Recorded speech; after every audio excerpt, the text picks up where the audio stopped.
Salut tout le monde, j'espère que vous allez bien, car aujourd'hui on se retrouve de nouveau pour 3 histoires d'horreur à vous en couper le souffle. Non, je plaisante, vous me direz laquelle vous avez préférée à la fin de cette vidéo. Bref, je vous prends pas plus de temps que ça, à part vous dire de vous abonner si c'est pas déjà fait. En tout cas, on démarre tout de suite avec la première histoire.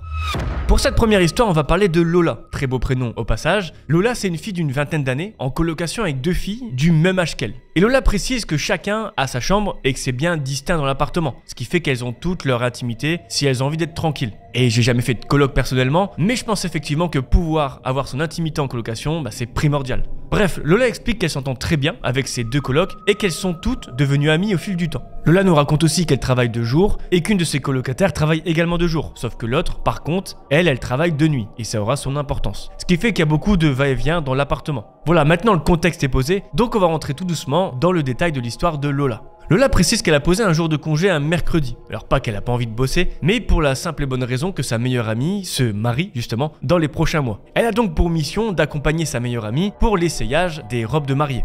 On est donc mardi soir. Lola, elle sait qu'elle bosse pas le lendemain et en plus de ça, elle peut faire la grasse mat le lendemain matin. Elle fait donc ce que tout le monde qui écoute cette vidéo ferait, dormir à 20 h après une petite soupe. Non, pas du tout. Lola, elle dégomme la série Prison Break sur Netflix et elle s'endort à 1 h 30 du matin. Lola est donc claquée, mais comme elle l'a dit, elle peut faire la grasse mat, donc c'est pas grave, c'est cool. Sauf qu'au matin, Lola elle est réveillée 2 fois. Une fois par sa coloc qui sort de l'appartement, elle entend donc le bruit de la porte qui claque, puis une seconde fois par sa coloc qui rentre de son travail de nuit. Et vraiment, ça fait beaucoup de bruit pendant plusieurs minutes, ce qui empêche clairement Lola de se rendormir correctement. 10 minutes vont alors se passer avant que Lola se rendorme. Il est maintenant 9 h 15 du matin quand Lola se réveille enfin et se lève pour prendre son petit déjeuner. Lola elle est de bonne humeur car elle doit pas se presser pour aller au boulot. Elle a du temps devant elle avant d'accompagner sa meilleure amie pour l'essayage de sa robe de mariée. Lola se dirige désormais donc vers la douche et passe devant la porte de sa coloc, celle qui travaille de nuit et qui a fait un peu plus de bruit que d'habitude ce matin. Lola elle passe devant sa chambre et étonnamment la porte est entrouverte. Alors, chose anodine me direz-vous,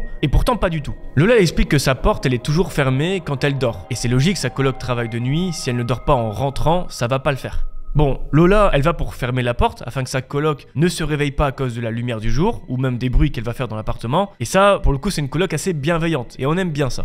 Sauf que Lola, au moment de fermer la porte, elle sent une odeur qui est pas très agréable dans la chambre de sa coloc. Elle ira pas dire que sa coloc pue des pieds non plus, mais c'est vraiment beaucoup plus fort que ça comme odeur. Et encore une fois, Lola elle veut pas réveiller sa coloc, donc elle ferme la porte tranquillement et va se laver. Le temps passe et Lola se lave et repart en direction de sa chambre. Elle repasse donc au niveau de la chambre de sa coloc et là elle se stoppe net. Elle se stoppe net car elle vient d'entendre quelqu'un tousser d'une voix assez grave depuis la chambre de sa coloc. Problème, c'est que sa coloc elle a pas une voix grave du tout, mais une voix très douce. Ça interpelle donc Lola qui reste quelques secondes devant la porte sans faire de bruit. Puis lorsqu'elle n'entend plus rien, elle se dit que finalement se coucher très tard le soir, ça lui réussit pas. Clairement elle pense qu'elle a halluciné ou qu'elle n'est pas sûre d'avoir entendu en fait un bruit d'une voix très grave. Et désormais tout va aller très vite. Lola fait ses affaires et sort de son appartement pour aller faire quelques courses avant de rejoindre sa meilleure amie. Lola sort de son appartement, descend les escaliers, puis sort de la porte de son bâtiment. Sauf que grosse surprise, Lola tombe nez à nez avec sa colocataire. Oui, celle qui est supposée être en ce moment même dans sa chambre en train de dormir. Alors Lola elle est choquée et elle lui demande comment t'as fait pour être en bas avant moi alors que tu étais dans ton lit il y a à peine 5-10 minutes de ça. Sa coloc va lui faire une tête bizarre et lui dire ah non, je rentre du boulot, j'ai fait quelques heures sup, je monte, je suis claqué, je vais me coucher. Et Lola raconte donc immédiatement ce qu'elle a vu ce matin, la porte ouverte, l'odeur bizarre, les bruits de porte ce matin, elle raconte tout à sa colocataire. Toutes les deux trouvent ça logiquement bizarre et décident de monter ensemble de nouveau à l'appartement et voir s'il y a vraiment quelque chose dans la chambre de sa coloc. Elle monte les escaliers aussi vite qu'elle peut, elle bouscule même au passage un garçon, puis elle rentre dans l'appartement.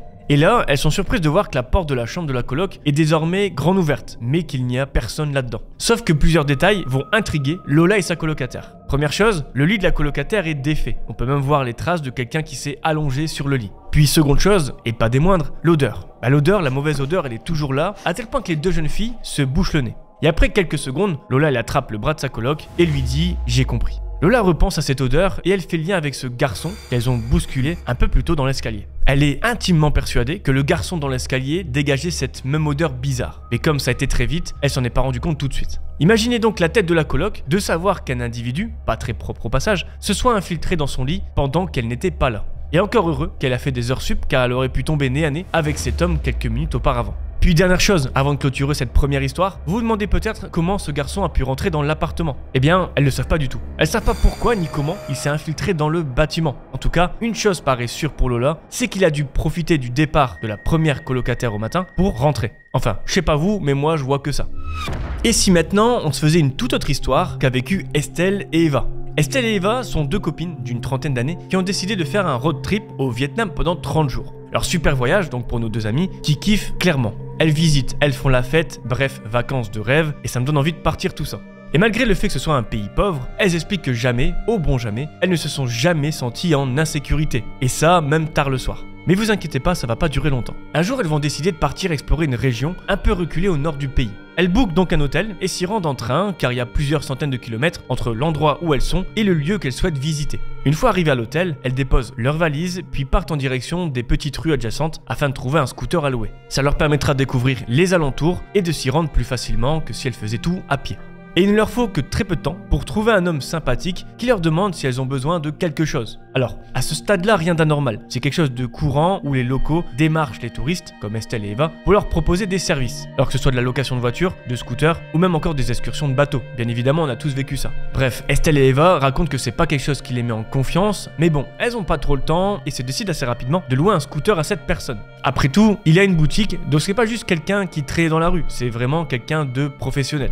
Et dernier point qui va quand même gêner fortement Estelle, c'est qu'elle remarque que lorsqu'Eva monte sur le scooter pour l'essayer, le loueur de scooter a les yeux qui baladent un peu, si on peut dire ça comme ça. Alors ça veut dire qu'il observe un peu trop les jambes de sa copine et qu'il ne se cache, mais vraiment pas. Et ça énerve un peu Estelle, qui indique à Eva que c'est bon et qu'il faut qu'ils partent maintenant car ils ont des courses à faire. Alors, c'est pas vrai, mais c'est juste qu'elle veut partir de là et éviter que le loueur continue de zioter sa copine plus longtemps que ça. Et c'est cool pour Eva d'avoir une pote comme ça. Sauf qu'au moment de partir, le loueur leur demande leur permis de conduire, obligatoire pour louer le scooter.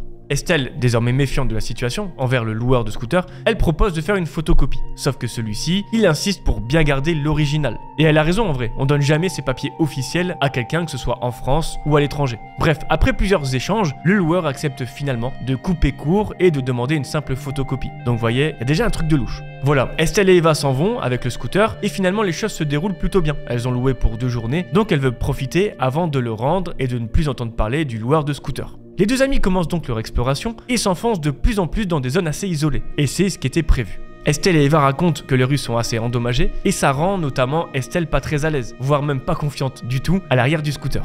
Mais bon, pas grave. Ils arrivent bientôt au prochain village et elles ont prévu de s'arrêter pour manger là-bas. Cependant, avant d'arriver au village, Estelle remarque que 2 scooters roulent plus ou moins derrière elle. Et ce que note Estelle à ce moment-là, c'est qu'à part les 2 scooters au loin, derrière elle n'ont croisé absolument personne. Mais bon, rien d'alarmant pour le moment pour Estelle et Eva, qui vont bientôt s'arrêter pour manger avant de repartir en direction d'une cascade. Bref, elles mangent puis repartent tranquillement en scooter. Maintenant, il faut savoir une chose, c'est que pour aller à la cascade, les 2 jeunes filles doivent passer en scooter par une route traversant une forêt. C'est chose pas très rassurante pour les 2 amis, mais bon, comme on dit, pas le choix, quand faut y aller, faut y aller. Outre le fait de passer sur cette route entourée de forêts assez flippantes, Estelle remarque de nouveau 2 scooters derrière elle. Et aucun doute pour elle, c'est les 2 mêmes scooters que tout à l'heure. Mais comment est-ce possible qu'ils soient encore là alors qu'ils se sont arrêtés tout à l'heure pour manger? En toute logique, les 2 scooters devraient être loin à l'heure actuelle. Et ça, je suis d'accord avec leur réflexion. Estelle demande donc à Eva d'accélérer pour semer les 2 scooters et que dès qu'elles le pourront, elles changeront de direction pour se cacher. Et j'avoue, bon move. Sauf que Eva, elle remarque que les 2 scooters derrière elle accélèrent également et même s'ils sont à une 60aine de mètres derrière, elle sent que quelque chose ne tourne pas rond. Eva, elle arrête donc d'accélérer et de prendre tous les risques possibles. Elle le sait, c'est pas comme ça qu'elles vont se débarrasser des 2 scooters. D'ailleurs, elle explique que sur le moment, elle n'a pas peur car ça se trouve, c'est rien du tout. Sauf que quelques secondes plus tard, l'un des scooters se met à leur niveau et commence à faire des gestes obscènes. Elles sont en plein milieu de nulle part et enfin, elles prennent conscience que ces 2 scooters-là, ils sont pas là pour être gentils, si vous voyez ce que je veux dire. Bref, dans la précipitation, et surtout à cause des hurlements d'Estelle derrière, Eva va de nouveau accélérer, ce qui va malheureusement, avec la vitesse, lui faire perdre le contrôle du scooter. Les 2 filles vont alors se cracher quelques mètres plus loin, dans un grand buisson en forêt. Heureusement, pas de grosses blessures pour Estelle et Eva, ce qui leur permet de rapidement se relever et de remonter en selle.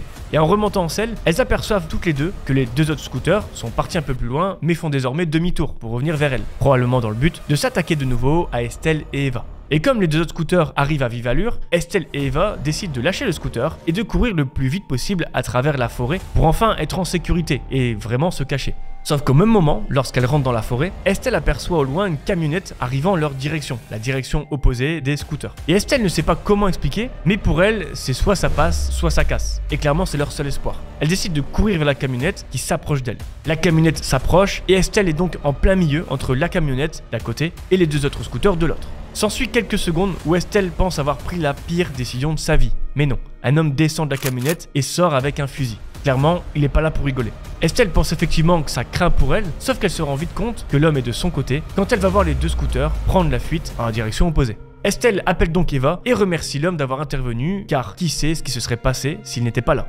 La fin de l'histoire se termine très bien, car l'homme va entre guillemets escorter les deux filles jusqu'à leur hôtel pour qu'elles soient en sécurité.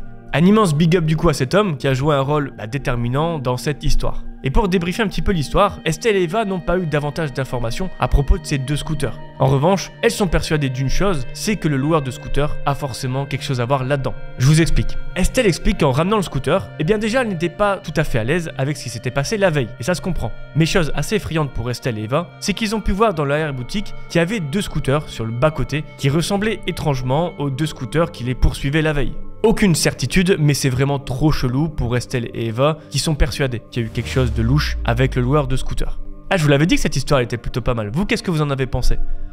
Bon, maintenant on est parti pour une dernière histoire où on va suivre un événement que Camille, lycéenne de 15 ans, a vécu. Et je vous le dis, cette histoire elle est horrible. Vous allez comprendre à la fin pourquoi. Et franchement, si c'est une histoire vraie, juste waouh, je serais pas comment réagir à sa place. Bref, Camille explique qu'elle habite dans une jolie maison et écoutez bien car il y a plusieurs particularités qui sont importantes pour la suite. Sa maison a un accès côté rue, ça c'est normal comme tout le monde, mais elle raconte qu'il y a aussi une grille au fond de son jardin donnant sur une rue en parallèle, ce qui fait que si elle a les clés de la grille au fond de son jardin, elle peut accéder par là-bas. Un jour, elle rentre vers 17h30 des cours quand elle se rend compte qu'elle a oublié ses clés. Et ça, c'est pas de bol. Si tu dois faire pipi en toute urgence, je sais de quoi je parle, c'est compliqué. Il est donc 17h30 lorsqu'elle contacte ses parents pour savoir quand ils rentrent, histoire de ne pas trop traîner dehors. Et bonne nouvelle, sa maman arrive d'ici 30-40 minutes du travail, donc c'est cool. Camille fait quelques minutes de marche pour arriver devant chez elle et attendre. Sauf qu'elle ne veut pas attendre bêtement devant sa porte dans la rue et décide donc de faire le tour afin d'escalader la grille au fond de son jardin pour justement se poser sur un de ses transats et attendre tranquillement. Et j'avoue, ça paraît bien mieux que de poireauter devant sa porte d'entrée. Mais une chose que Camille précise à ce moment-là, c'est qu'on est en automne et qu'on vient de faire le changement d'heure, ça veut dire que déjà vers 17h30, le soleil commence bien à se coucher. Alors je sais pas vous, mais moi ça me met souvent en déprime totale quand le soleil se couche. Bref, Camille arrive donc devant la grille et va pour l'escalader. Sauf qu'en mettant son pied sur la poignée, elle est surprise de voir la chaîne de la grille tomber par terre. Et elle trouve ça bien étrange, car son père laisse toujours cette grille fermée pour éviter qu'un intrus passe par ici. Logique. Elle est donc surprise de voir que la chaîne est tombée directement par terre et qu'il n'y a plus de cadenas, si on peut dire, sur la porte. Elle pousse donc la grille en prenant le soin de la refermer derrière elle et elle se dit juste qu'elle préviendra son père de ce qu'elle vient de voir quand il rentrera. Camille s'avance dans son jardin qui est assez long et comme je l'ai dit, il commence à faire sombre, ce qui rend l'ambiance pour Camille pas très rassurante non plus. Camille s'approche donc de sa maison pour se poser sur un transat, sauf qu'elle est surprise par de la lumière à l'intérieur de la maison. Mais pas des lumières qui proviennent de la lampe du salon par exemple, non, c'est plutôt la lumière d'un flash de téléphone ou tout simplement une lampe torche. Au début, premier réflexe, pendant les 3-4 premières secondes, elle se dit « Bah cool, ma maman est déjà là, j'aurais pas besoin de rester dans le jardin toute seule. » Sauf qu'elle se rend vite compte en s'approchant qu'il y a quelque chose de pas normal. La chaîne par terre au niveau de la grille, les lumières de téléphone ou de lampe torche, c'est pas logique. Si sa maman était là, ce serait allumé de partout. Plus de doute possible pour Camille, qui va immédiatement se réfugier dans son petit cabanon qui est proche de la terrasse. Et heureusement, déjà, elle se fera pas voir car il fait déjà assez sombre et c'est une bonne chose. Mais attendez car l'histoire n'est pas du tout terminée. Depuis son cabanon, Camille elle est terrifiée. Elle entend des bruits d'objets tombés, comme si le ou les intrus étaient en train de tout retourner chez eux. Et à ce moment-là, Camille précise qu'elle n'ose même pas ouvrir le téléphone de sa poche, tellement elle a peur de se faire repérer par les intrus. Et elle n'a pas forcément tort. Au vu du bordel qu'ils sont en train de faire, la prudence est primordiale. Camille tente d'observer ce qui se passe dans sa maison à travers un petit interstice dans le cabanon, et même si elle ne voit pas grand-chose, elle arrive à voir et entendre deux personnes cagoulées sortir de chez elle par le jardin. Les deux personnes chuchotent et à les entendre, Camille est persuadée que c'est un homme et une femme. Elle voit les deux personnes partir en direction du fond du jardin, probablement pour s'en aller, et c'est alors que Camille, après plusieurs secondes, se croit saine et sauve et décide enfin d'appeler sa maman pour la prévenir de ce qui s'est passé. Sauf que tout va pas se passer comme prévu. Camille pensait être discrète et pensait surtout que l'homme et la femme étaient en fait partis, mais pas du tout. Ils étaient en réalité encore dans le fond du jardin lorsqu'ils ont entendu au loin la voix de Camille. C'est alors que Camille va entendre l'homme et la femme cagoulés arriver au niveau de l'entrée du cabanon. Pas d'échappatoire possible pour Camille qui voit les deux personnes rentrer et pointer leur lampe torche directement sur sa tête. Entre temps, elle entend la femme dire « on peut pas la laisser, elle nous a forcément reconnus ». Bien sûr, Camille ne comprend pas pourquoi et répète sans cesse qu'elle ne dira rien s'il la laisse saine et sauve. L'homme commence à mettre la main sur la bouche de Camille pour l'étouffer dans le cabanon et disons que c'est un moment horrible qu'elle est en train de vivre. Alors heureusement pour Camille, si je raconte cette histoire, c'est que les choses vont bien se passer pour elle. Enfin, sur le moment, car vous allez voir qu'il y a un retournement de situation à la fin qui est dingue. Si Camille peut nous raconter cette histoire, c'est qu'elle a effectivement du coup survécu. Et en effet, sa mère est arrivée chez elle et a vu les deux personnes aller dans le cabanon. La maman de Camille a crié de toutes ses forces et ça a fait fuir assez rapidement les deux personnes. J'en parle comme si c'était banal, mais vous allez probablement vite comprendre pourquoi les deux personnes sont vite parties. Parce qu'après que les deux personnes soient parties avec des objets de valeur, eh bien la vie a repris son cours. Laissant bien entendu des traumatismes énormes pour Camille, sa maman et aussi son père qui a appris toute cette histoire bien plus tard. Mais comment ça va se terminer? Et là où je suis bien content de raconter cette histoire, c'est qu'habituellement on en reste là et il n'y a pas plus d'informations, c'est logique. Sauf que là, c'est pas le cas et Camille nous laisse sur un dernier événement choquant. Quelques mois plus tard, Camille est chez elle avec ses parents alors qu'il reçoit un couple d'amis chez eux. Et la soirée se passe plutôt bien, jusqu'à un moment où la mémoire de Camille fait un énorme flashback. Vous savez, quand elle était dans le cabanon, elle a entendu une femme, cette femme, dire « Elle nous a reconnus, faut faire quelque chose ». Et bien en fait, Camille se rend compte que c'est la même voix que la femme qui est actuellement chez ses parents, qui est invitée chez ses parents. Ce qui explique notamment pourquoi les deux intrus, l'homme et la femme, ont voulu se débarrasser de Camille dans le cabanon, car ils étaient sûrs qu'elle avait entendu leur voix. Et ça paraît cohérent, car quand on a une cagoule sur notre tête, c'est difficile de reconnaître quelqu'un, alors que la voix, c'est différent. Bref, je trouve ça terrible comme fin, car Camille va alors être persuadée que c'est ce couple d'amis qui est à l'origine du cambriolage effectué plusieurs semaines plus tôt chez ses parents. Camille finit son thread en indiquant qu'elle est terrifiée de les voir et qu'elle n'ose même pas dire à ses parents ce qu'elle pense de tout ça. D'une part, car elle est sûre qu'à 80-90%, et d'autre part, elle a peur tout simplement que ce couple d'amis s'en prenne de nouveau à elle ou à ses parents. Je vous le dis, moi quand j'ai lu la fin de cette histoire, j'ai débloqué et j'espère que ça a le même effet sur vous. Sur ce, fin de cette vidéo, j'espère que vous avez tous kiffé. En tout cas, abonnez-vous si c'est pas déjà fait, c'est même obligatoire. Je vous dis à la prochaine, bisous. Perfect.